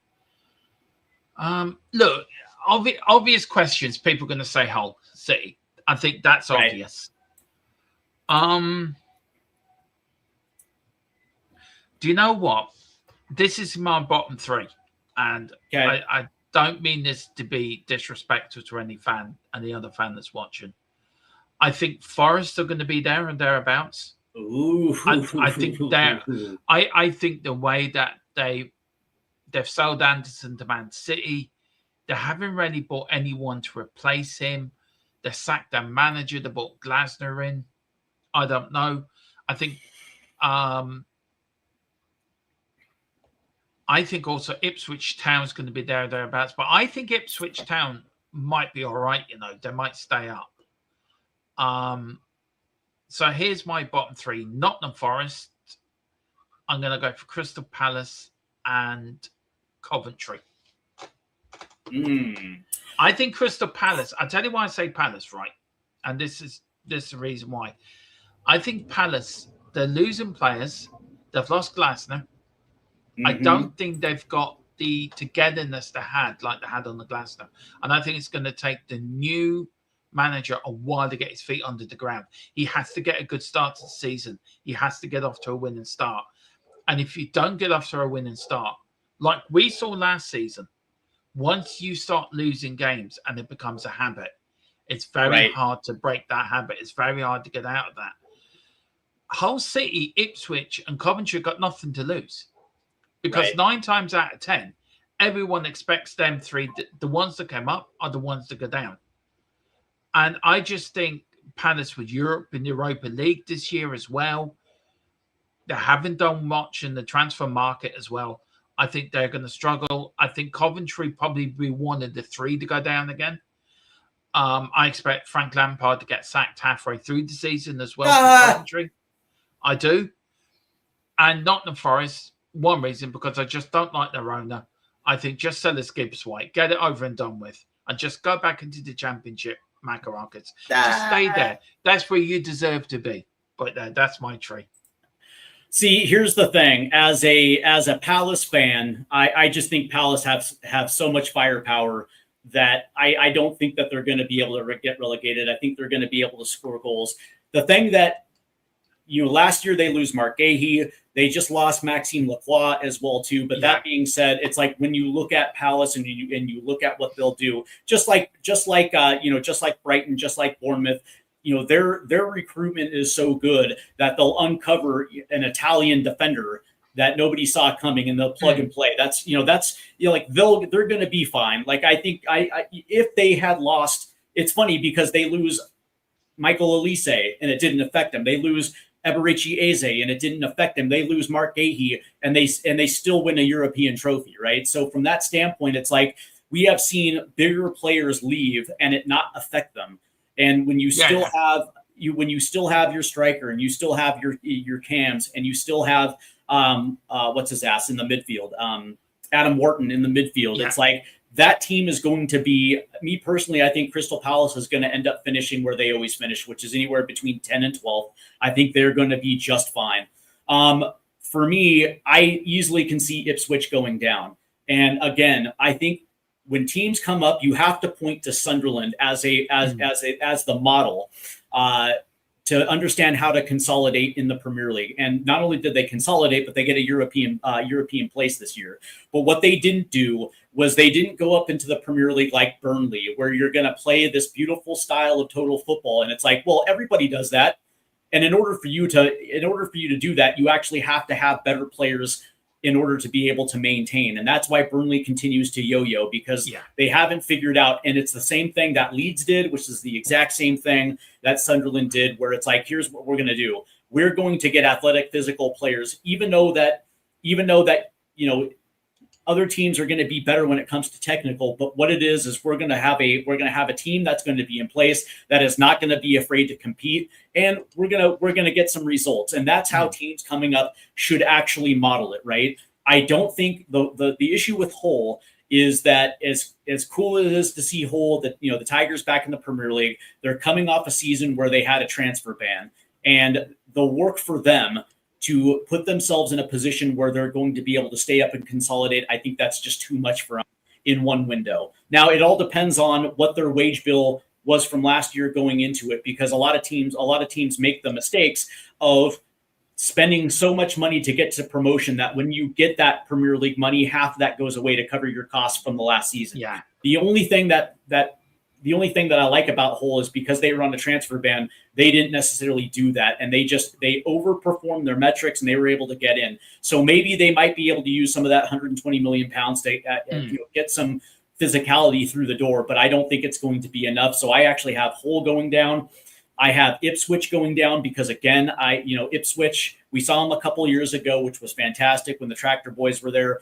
But that being said, it's like, again, it's the same thing. It's like, are you going to do enough in the summer transfer window where not only are you going to be able, to compete but consolidate? I just don't think that Ipswich are going to be able to do that. So I actually have those two teams coming down, Ipswich and Hull. And my third team, and I actually, by the way, I will say this, that I think Coventry will be safe this year. I think Coventry stay up. I really do. I actually do believe in Frank Lampard. I actually like some of the pieces that they have, but they're going to have to get a lot better on the wings. in order for them to facilitate. And I Yeah. think they're going to have to get a little bit better in the midfield as well too. And if they're going to be able to, a part of me thinks that they're going to be able to do that. So I actually have the Sky Blues staying up, but they're going to get by the skin of their teeth. But yes, I have Nottingham Forest going down. And a lot of it is because, number one, this team was generally set up for Nuno Espirito Santo. They were a defensive team that liked to counterattack. They like to get out. They like to run. They like to score goals. And we saw what happened when Ange Postecoglou came in. Then Postecoglou goes out. They bring in another guy. They brought in Sean Dyche. That didn't work out. And they went.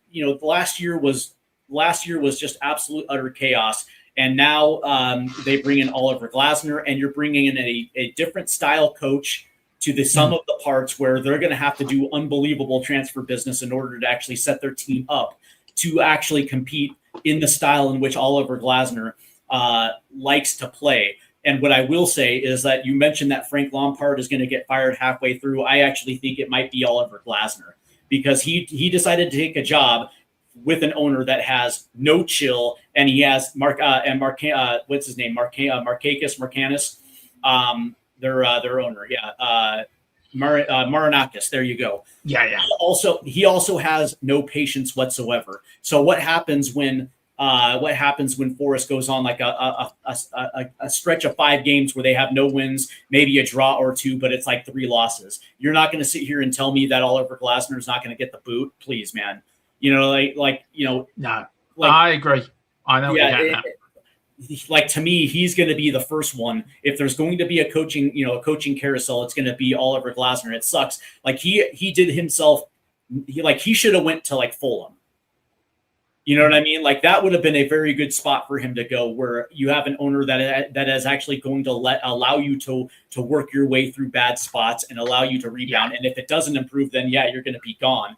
But with Marinakis in Forest, man, there is no patience and there is no chill with that dude. And if there is a stretch where they feel like it's untenable, he's going to go. And so I just look at this, and you're absolutely right. They lose Anderson. I personally don't believe that they have a striker that's capable of even getting to that 15 goal mark. So I'm actually going to have Forest going down this year, along with Ipswich and Hull. No, I do you know what? I don't think if you're a Spurs fan, but I think if you're a football fan, I think Forest, you wouldn't mind getting a taste of their own medicine. I think, Steve. I think, to be honest, I think Macaron is getting the taste of his own medicine, to be fair. I would agree. And by the way, he should have kept Nuno. He should have kept Nuno and figured out a way to mend that. All right, last question. Who wins the Premier League, and where does Spurs finish? Well, easy. Spurs going to finish in the Champions League.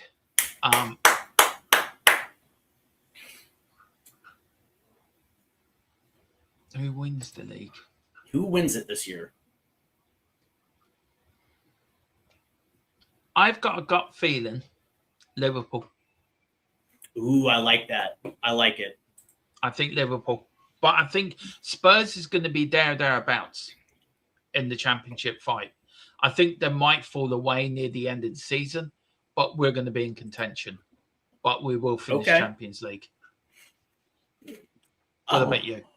All right, so I like that. I like that as well too. I just refuse to put Arsenal up at I don't care what they do. I have Liverpool. Here's my top 4. It's going to be Liverpool, Arsenal, Manchester United, Manchester City. 1, 2, 3, 4.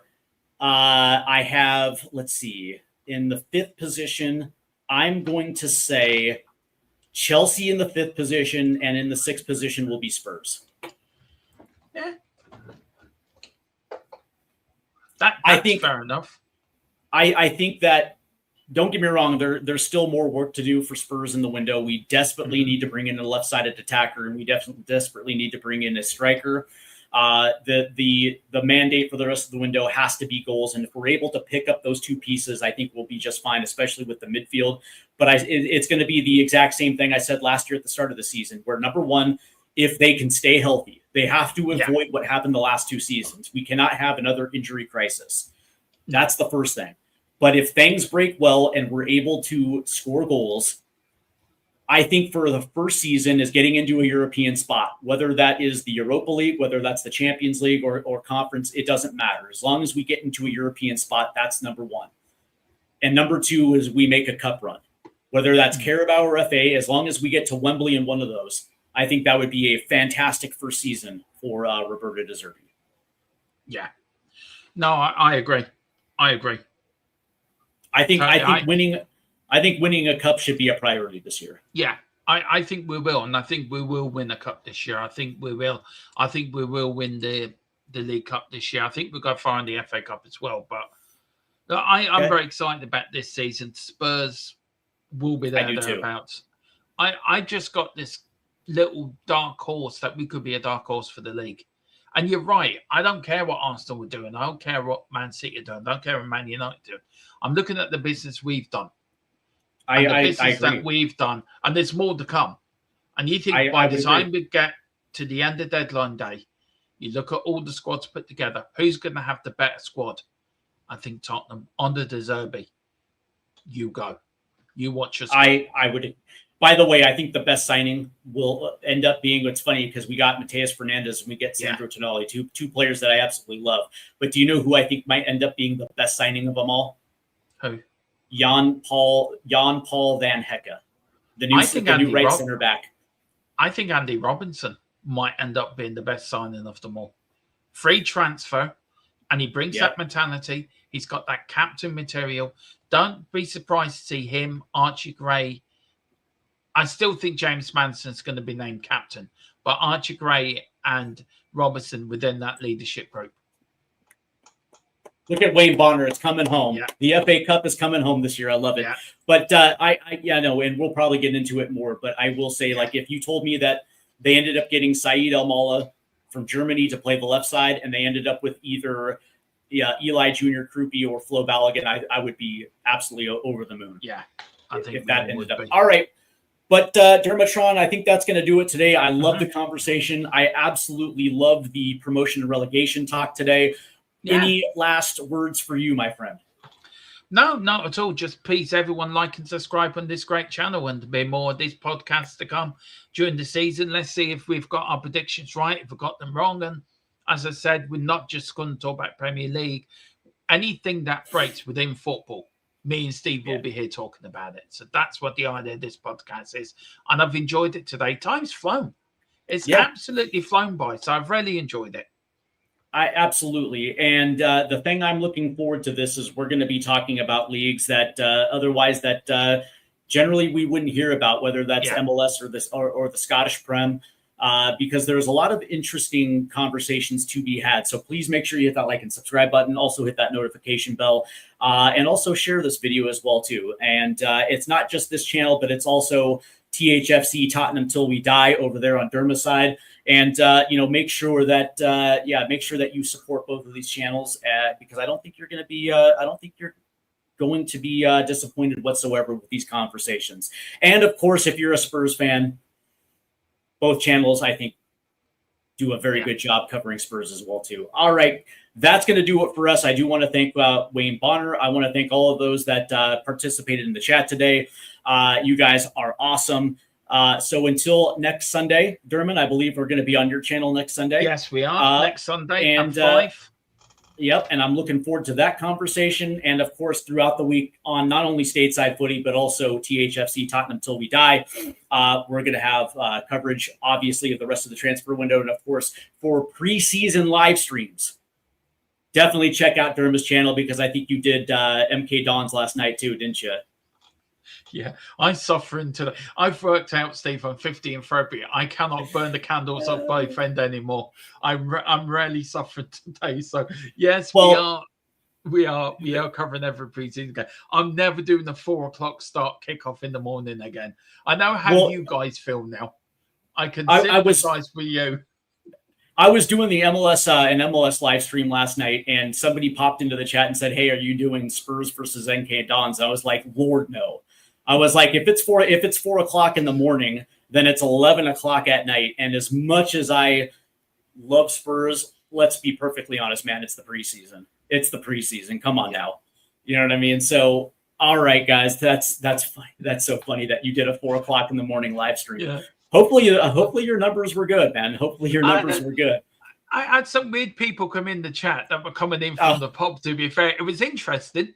Let's put it this way. It was really mind-blowingly interesting. That's hilarious. I had some fella come in and said, come on, Luke. He said, come on, Lincoln City. And I'm thinking, Lincoln not even playing. What are you... It was funny. Can I just say, Wayne was in the chat for most of the game, bless him. So big up to Wayne. He kept me company last night. Yeah, bless your heart, Wayne. You must be a vampire. You know what I mean? Where it's like, you can burn both ends. You can burn both ends when it comes to football talk, man. That's actually quite impressive, Wayne.